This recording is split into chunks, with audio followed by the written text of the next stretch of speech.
sekali lagi menyatakan bahwasanya tidak ada larangan, tidak ada larangan dalam surat edaran tersebut, dan kami juga akan mengakomodir seluruh pedagang, memfasilitasi agar mungkin bisa ditata dengan lebih baik, profesional, ya, bisa pakai yang bagus. Saya juga sampaikan apabila ingin kami fasilitasi, kami berikan juga lapak yang gratis. Silakan. Intinya kami juga tetap ingin dapat masukan-masukan, ya, kita buat yang terbaik untuk semua. Nah, nanti akan berkembang. Itu kan masih opsi awal. Masih opsi awal. Kami akan cari yang lebih baik lagi, mana yang mungkin yang lebih dekat atau yang lebih efektif. Kita akan kerjakan sama-sama. Terbuka. Ya, Shalom, Assalamualaikum, Om Swastiastu, Namo Buddhaya, salam kebajikan dan salam cinta damai dari saya Perianto Zamasi. Nah, Bapak Ibu Saudari, barusan saja kita menyaksikan bersama bagaimana klarifikasi yang disampaikan oleh Wali Kota Medan, yaitu Pak Riko Waas. Katanya ini bukanlah larangan, hanya penataan. Ya, sayangnya Anda sepertinya sudah terbaca Pak Riko Waas. Kenapa? Karena sebelum Anda menerbitkan itu surat edaran, ada ultimatum, ada desakan dari ormas Islam yang mereka menyampaikan kepada Bapak agar segera menutup total lapak atau tempat penjualan daging B2, karena kalau tidak mereka akan mengadakan aksi katanya, dan mereka berani untuk turun lapangan, ya kan?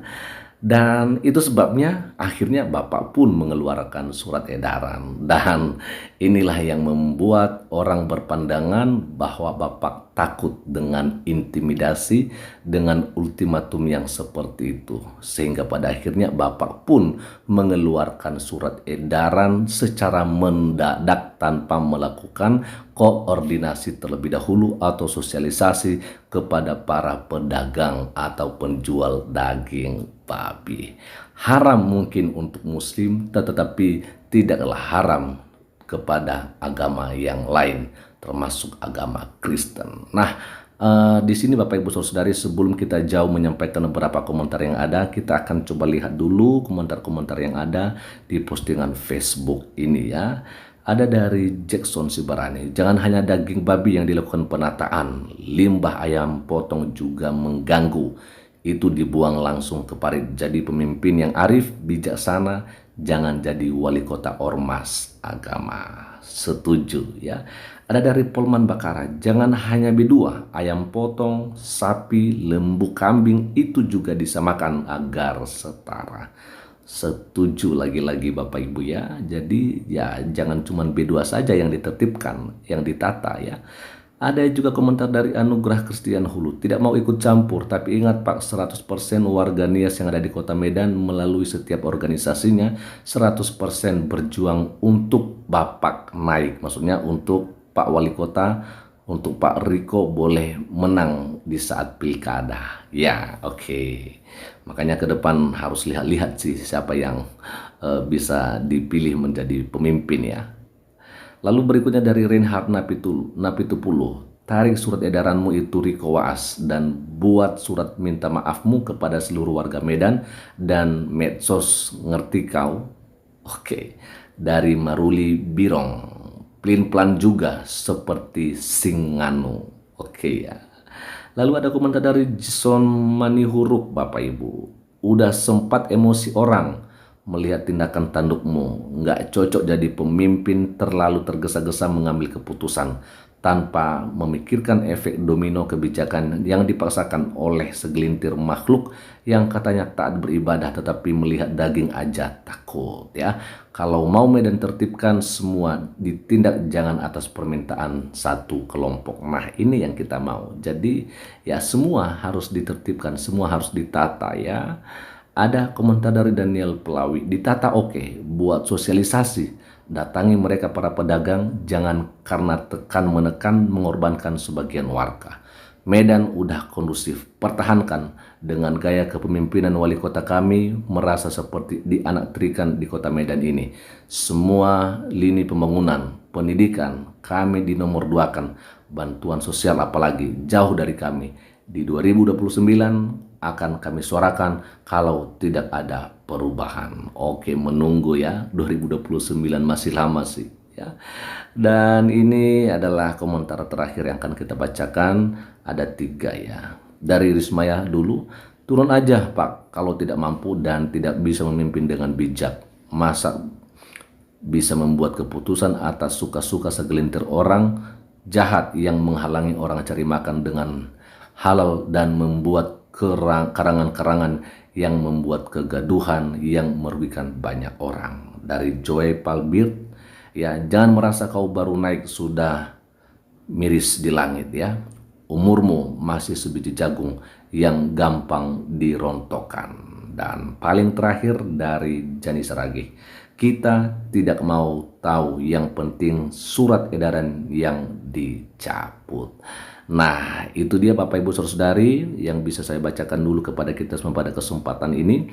Jadi jelas saja ya, sebenarnya sekalipun beliau ini sudah menyampaikan klarifikasi yang seperti itu, tetapi memang tetap saja bahwa penilaian kita dari pandangan kita soal surat edaran yang diterbitkan oleh beliau ini adalah merupakan bentuk diskriminatif. Bagaimana tidak Bapak Ibu? Ya jelas saja, karena yang disinggung atau yang mau ditata itu hanyalah untuk daging yang menurut mereka adalah non halal, yaitu daging babi, daging anjing, daging ular dan sebagainya. Sedangkan untuk daging-daging yang lain seperti daging ayam, daging sapi, kambing, lembu tidak ada disinggung seperti begitu. Ya kan? Jelas kenapa hanya mengikuti apa yang menjadi desakan dari ormas tertentu. Nah, ini yang nggak boleh loh Pak Wali Kota ya. Lalu kemudian Anda mengatakan bahwa ini akan ditata. Kalau misalnya mau ditata sebelum ditutup ya, maka Pak Wali Kota harus menyiapkan terlebih dahulu tempat untuk mereka direlokasi. Artinya ketika Pak Wali Kota menyuarakan atau menerbitkan surat edaran tersebut, maka ada sosialisasi sebelumnya sehingga ketika keluar itu surat edaran, mereka sudah siap untuk menutup lapak mereka dan siap untuk menempati tempat atau lokasi yang baru.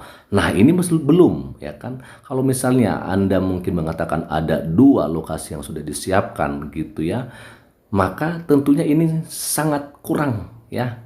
Kurang. Seharusnya yang baik itu Pak Wali Kota ya, di setiap di mana ada yang non muslim seperti begitu, maka di situ harus disiapkan oleh pemerintah kota untuk tempat mereka berdagang atau menjual daging babi di situ. Kalau misalnya hanya 2, lalu kalau itu dipetisah lalu yang satu lagi disambu, bagaimana dengan orang-orang yang dari dekat Binjai sana? Di mana mereka mau membeli gitu ya kan? Seperti yang di Amplas, apakah mereka harus datang ke Petisah atau harus datang ke Sambu? Ya, sangat jelas ini adalah merugikan mereka. Tetapi di mana letak titik-titik mereka ada yang non muslim di situ, buatlah di situ satu tempat untuk mereka berjualan daging babi. Karena mereka berjualan tentu di tempat di mana ada yang mau membeli. Nggak mungkin dong ya kan, mereka berjualan tetapi di situ pun tidak ada orang yang membeli. Jadi bagaimana daging mereka bisa habis seperti begitu. Nah, jadi menjadi seorang wali kota haruslah bijak-bijak. Nah, itu dia Bapak Ibu. Silakan berikan komentarnya di kolom komentar video ini. Selamat pagi dan kiranya Tuhan Yesus Kristus memberkati kita semua. Shalom. Assalamualaikum. Om Swastiastu. Namo Buddhaya. Salam kebajikan dan salam cinta damai dari saya, Perianto Zamasi.